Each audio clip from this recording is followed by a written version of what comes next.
Recently, I was showing attaching my shape cast handles to my pots, taking one of these and attaching it to this. And when I did so, several people noticed I didn't do something. And in particular, I didn't score the end of my handle or my pot. All I do is take some slip, put it on the end, grab my pot, gently press the handle on, and then add a little bit more slip.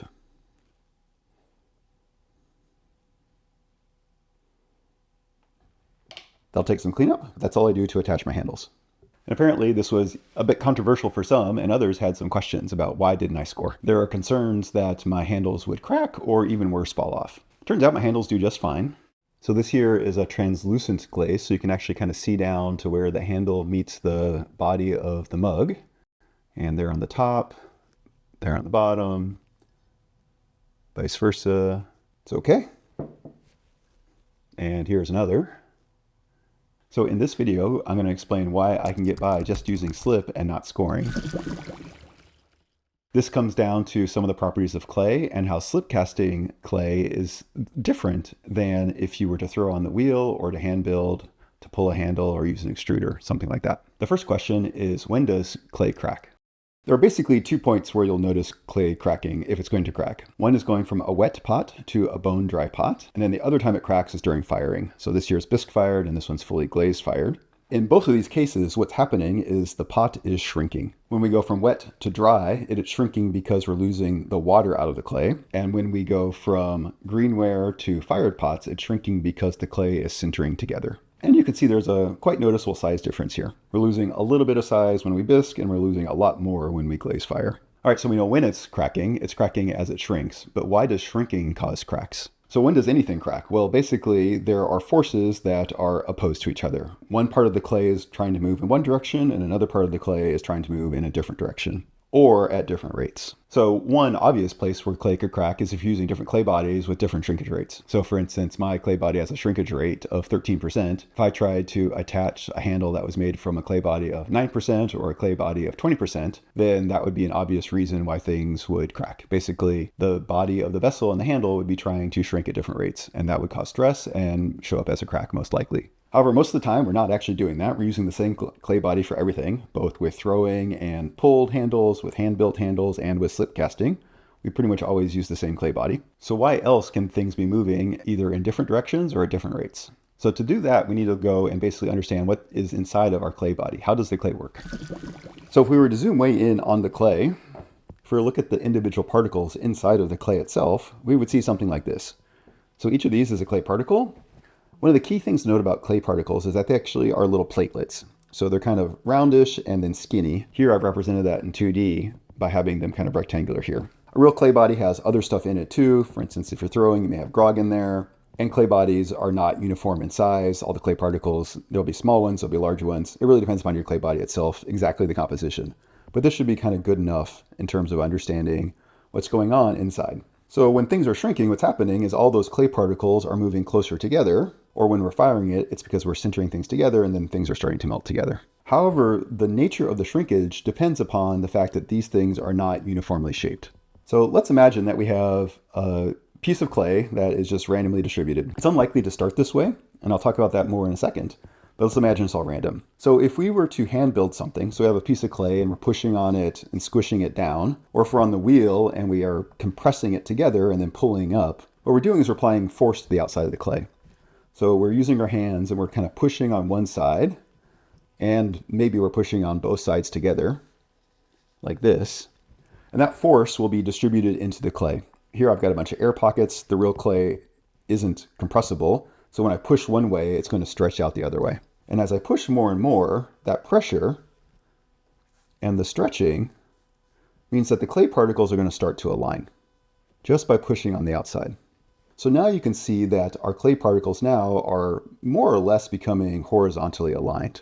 So now what's going to happen as things shrink, they're going to shrink at slightly different rates.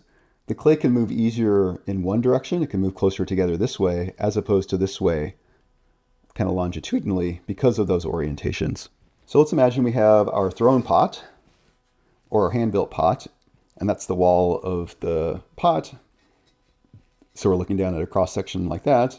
And then we want to take a handle that either we pulled or we extruded and attach it perpendicularly. So basically it's going to come in straight from the side.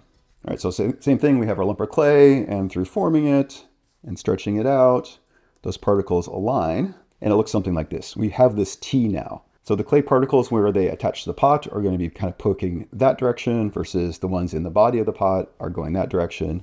If we were to look at it in the pot itself, we have this T. So moving this way versus this way. So I think in this case, hopefully it would be clear why things could crack. As things shrink, they're going to be moving in different directions. There's going to be different contraction this way relative to this way. And so this winds up being a weak spot right here. So when we use our needle tool and score everything, what are we doing? Well, what we're doing is we're disrupting all of those particles in the local area. And instead of them being aligned, we've actually disrupted them so they're more random oriented. And depending upon how deep you score, you're going deeper into the pot and opening up that area where things are randomly oriented. And of course, we're also adding slip. The slip particles themselves will be random, and they're adding some moisture, which we'll talk about in a second. So when you're slipping and scoring, the scoring itself is disrupting those clay bodies. And that's how it helps prevent the shrinkage from causing cracks. Here, it's going to shrink kind of uniformly because they're all oriented. So even if there's shrinkage out here kind of along one direction or out here along one direction, this local area where most of the stress is, it's more uniform. As a side note, this also explains clay memory. So imagine you have your piece of clay, it's all nice and shaped, and then you accidentally bump it. What's happening is you've pushed all of the clay. So we have this dip in the clay, and we can kind of push it back a little bit. But inside, those clay particles are still going to be disrupted, even if at the surface it looks okay, or maybe we put a little bit extra clay on it. And so when things fire, those orientations of the clay particles themselves are going to exert themselves, and that's when we get that bump back. So understanding these kind of microscopic level properties of the clay is useful for that as well. All right, so we've covered thrown pots, hand-built pots, pulled handles, extruded handles. They're all going to have more or less this property where the particles get aligned. So how can I get away with it with slip casting and not scoring? Well, what's the orientation of all of these particles here? Or the orientation of the clay particles when I pour them into my mold? Well, I just stirred all this up and it's a liquid, so basically everything's going to be random. So we have our same clay wall. However, those particles aren't going to be oriented in any strong direction one way or the other, because really it's just a liquid settling onto the plaster and the water migrating. I think there might be a surface effect. So for instance, if this were the surface of the plaster, there might be a little bit more orientation around here where they kind of land on the plaster, but I don't think that would propagate through the whole clay body. If there are any material scientists out there that understand clay, definitely let me know if I'm wrong. But kind of from a first principles approach, I think that's what's going on. And then so likewise, when we slip cast our handle, we'll have all of our clay particles in a random orientation. We'll cut off the end, because we have that sprue we need to deal with. That might align some of the clay particles slightly. And then when we attach them together, we have random orientation here and random orientation here. So it's not like we're being pulled in one direction or the other like we are with the other handles. The shrinkage rate's going to be much more uniform. And of course, I also did put slip in here, and the slip itself will have even more random clay-oriented particles. So we can fill it in, but those are also random. So we don't have this strong bias in terms of the shrinkage direction. So either when the clay is drying or when it's firing, pretty much everything in the slip cast is random. So that's one explanation as to why I don't get cracks and I can just slip and not score. The other one has to do with water. So regardless of the orientation of the clay particles, we're going to have water in there when it is wet. So these little blue dots. And they'll start off more or less uniformly distributed. Either you have your plastic throwing clay and the water is evenly distributed, or we have our slip and there's water everywhere. And then the pot's going to start drying. So in the case of something that was thrown or hand built, the water is going to jump off into the air because there's less water out there than there is in the pot. But what happens is the water from the outside edge can reach the air, so it's going to go first. That will create an area of less water on the outside and more water on the inside. So the more water on the inside is going to move to the outer edge of the clay. It's now on the outside edge, so we can jump off into the air. And again, the water inside can start to migrate out. Because we don't have a uniform density of water across that, that means the outside is going to dry faster than the inside. What happens in that case is the air kind of gets saturated and the water has a much slower path getting out, so it's going to be much more uniform.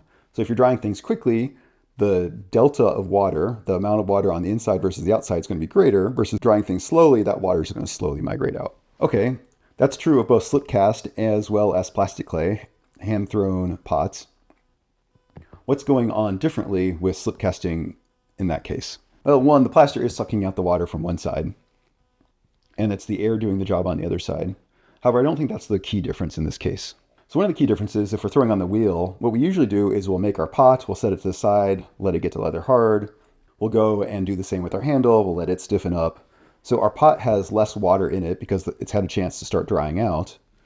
And then we go and score everything, and we take our slip and put it in to help join that together. So we've disrupted the orientations and the slip's filling in the area in between. However, that slip has a lot of water in it.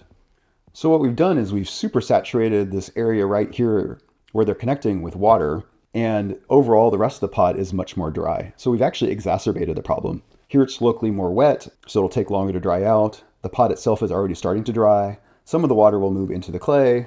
The rest has to wait to kind of jump out into the air. In contrast, with slip casting, this slip actually only has a little bit more water than plastic clay. It is very fluid, but it's the deflocculant doing that. So while we're adding more slip in there, the water content is basically the same as the rest of the pots. When I did this one here, I slip cast the body and the handle at basically the same time, and these are still very wet. These are not even leather hard, so I have to be very careful handling them. So our water levels overall are much more uniform. I then add my slip, and then the step that I often don't cover because it's not very interesting is then I then cover my pots with plastic. So that means any differential that is here, it's relatively small and can migrate through the rest of the pot and out into the air. And I'll go ahead and cover my pots overnight. I could probably dry them faster, but drying slow is one of the best ways to help with water management issues and making sure things dry slowly. So I don't have the water differential problem I do in slip cast pots. And the last thing is often with a pulled handle, you wind up with a nice fat flare connecting the body of the pot to the handle itself. And so what that would look like is we have a lot more clay right around this edge. So it really flares out and connects. And so that means in the center, we have a lot of clay, and the water has farther to go and get out. So again, locally, there's a lot more water here. So we wind up with this size differential, which is going to cause a water drying differential as well. You may not throw handles like that. Your handles may be different, but often they are relatively chunky. In contrast, my handles are relatively thin and close to the same size as the thickness of my pots themselves. Of course, this will depend on your own process, how thick you cast your pots, which handles you're using.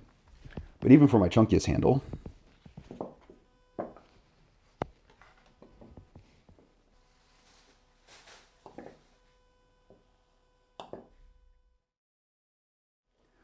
the cross section of the handle itself is maybe 2 or 3 times the size.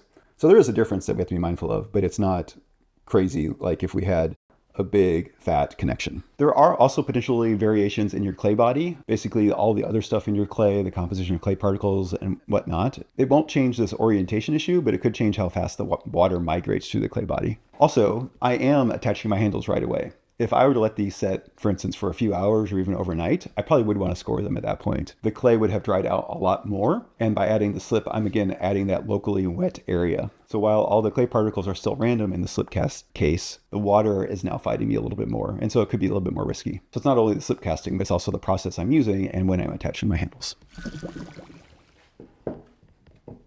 So I just need to demold them.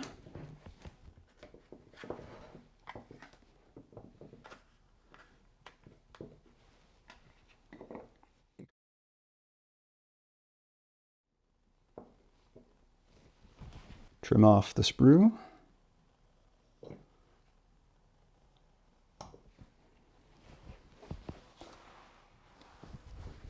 I cut in the curvature of my pot or something close to it. I just freehand it. Grab the pot I slip cast at the exact same time. Double check the curvature. Because I'm going to fill it in with slip, I don't worry about getting it exact. Get the exact same slip I slip cast the pots out of.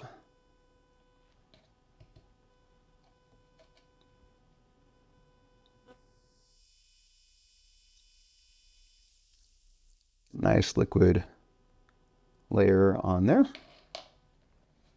This is very soft and this is very soft, so don't deform the pot.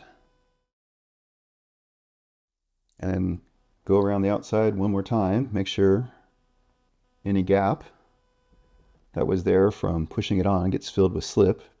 There's a small gap there, so through capillary action, it's going to pull it in. It's going to wick the slip into that gap. So it should basically be cast solid. So I'm actually kind of slip casting twice. The first time I'm slip casting in plaster, and the plaster is absorbing the water out of the slip. This time, the water is being absorbed out of this new slip by the clay body itself. But all throughout, we have that random orientation from the slip particles themselves. I'll cover them up, and I'll come back tomorrow and finish cleaning them up. I'll clean the rim, I'll seam the handle, and then I have a couple of new pots. I hope you found that interesting. If you have any questions or comments, let me know. Thanks.